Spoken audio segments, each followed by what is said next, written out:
Now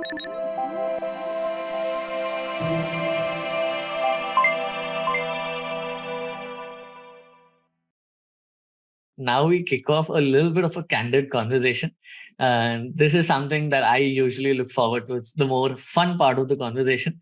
Okay. Think of this as a rapid fire. These are going to be like easy hit or misses. It's completely okay to pass something. Some of these might be edgy, but a very, very quick rapid fire. Would love to hear, how you've been looking at this.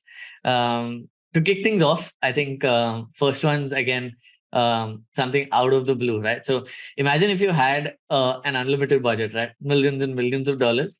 What are something that you would have loved to build at Zomato or outside? That is your choice. An unlimited budget. I think space travel will be really interesting thing.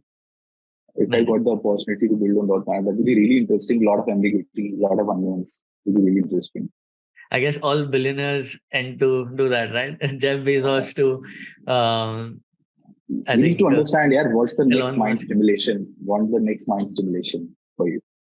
Nice. Himanshu, if not for product management, would there be something else that you would be doing today? I think CEO staff, that looks really interesting. But I always want to be a part of action. Yeah. All these strategy and all where happens, and really like to put my value over that. And that gives me a really high where some of my things kick in. And I make sure that happens.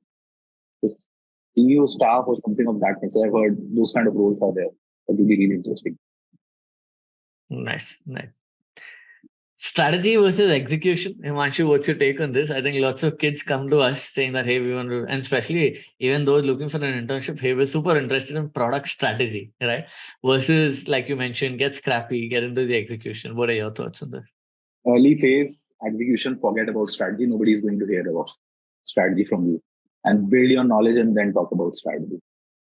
Yep. By the way, speed is the best strategy. That works in most of the companies. So focus on speedy execution. Is there a timeline you'd put to it? Like, hey, maybe post SPM, PM, SPM, or it's very different across different companies? No, the hierarchies are different across different companies, but I have to put it on a timeline. I would say 0 to 2 is you need to be a really strong execution master. After that, obviously, 10% can be strategy, then slowly 30, 40, 50, 60%. Till the time you go on the CPU, there will be 80% strategy, 20% execution. So something of that nature. Don't jump on. Product managers are not idea hunters. Just realize this thing. You could be the best facilitator who can figure out the right idea from right people. Got it. Himanshu, you mentioned a hint of entrepreneurial journey that comes in.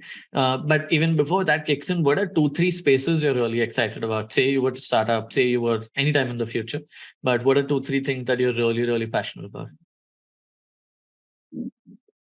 There are 2 things with advent of all these digital first things. I see there's a lot of scope of making people aware about how to use those things to grow at their journey. So, for example, Shopify's of the world, Dotpay of the world, and all these Dukaan of the world has come. But still, I think there is a gap of creating certain things which enables people to use it in certain fashion, which gives them the desired growth. That is what I see. This is something which I also realize in Flipkart when we made a seller onboarding really seamless, but still there's a lot of gap of people understanding, unleashing the potential of that particular product. So I think something can be done which can give a lot of power to all these sellers and all, which can unlock growth for them. Second is I, within me and my wife, so my wife works for Nykaa, we work for Myntra and all those companies.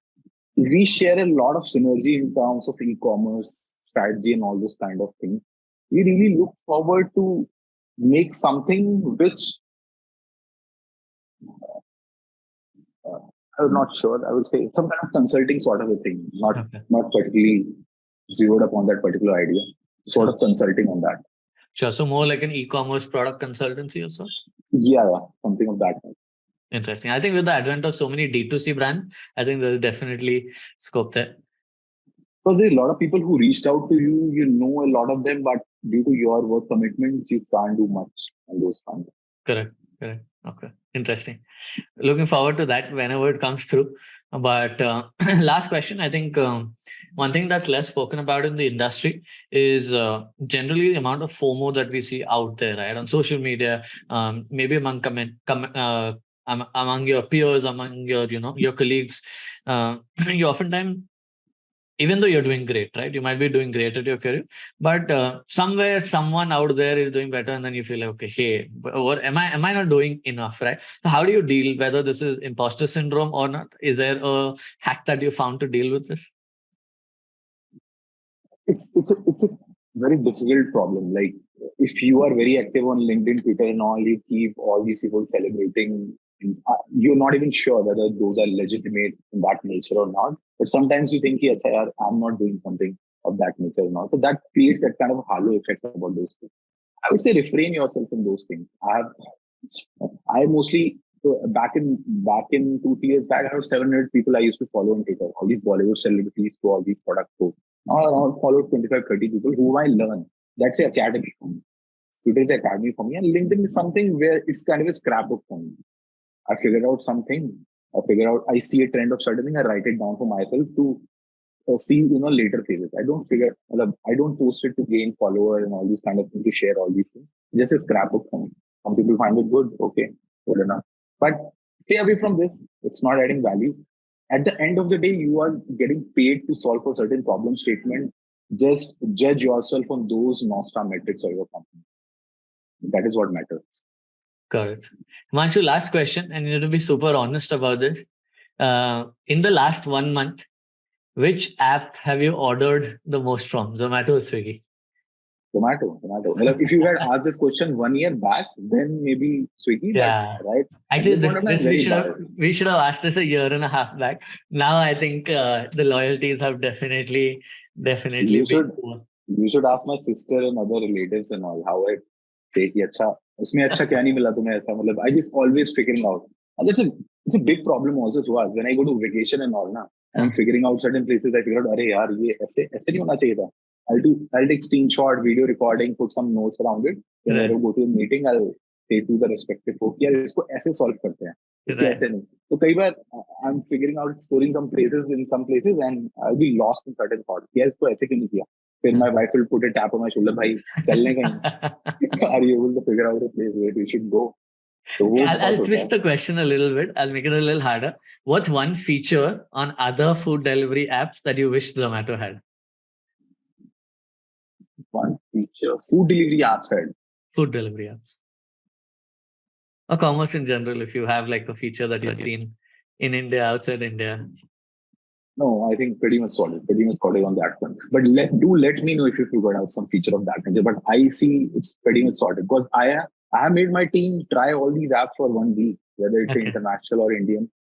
We just use them at least for a month to figure out what something cool which they are doing. That's a usual practice in my team. Nice. We should probably do a teardown with the TPF community. You usually get at least 30, 40 interesting ideas. Maybe I go through all the teardowns. Whatever people do it for Zomato, I do it. All of them. Nice. No, but this was amazing, Himanshu. I think I absolutely enjoyed this conversation, both from the serious bits that we went into and the candid conversation. So thank you so much for joining us today. I think really looking forward to all the products that you are building at Zomato, as well as what comes in the future. And would love to jam with you again in the future, and see how this journey has evolved for you as well. Thank you, Shoutout. It's been really good here. I've heard your names a lot in Twitter. On Twitter, somebody was taking Shoutout. But then I realized that product post. By the way, I know product posts back in 2015, 16 also. I think Parth was there, and from really outside, I had some view on it. But then I moved to Bangalore.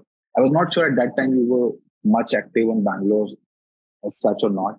So I had some knowledge about product posts as a community, which is quite relevant in Delhi. So good. Yeah. Good to be back here. Good to speak up with you. Likewise. Enjoy it. And I think you guys are doing a really good job on the community front. And the last mixer which I attended, I really liked some like-minded folks over there. Some really interesting folks who are doing some really good job. So it was a blast. Thanks so much, Himanshu. You'll see a lot more coming now that we hope that the pandemic has subdued. You'll see a lot more of Yeah, these curated mixes coming through. And looking forward.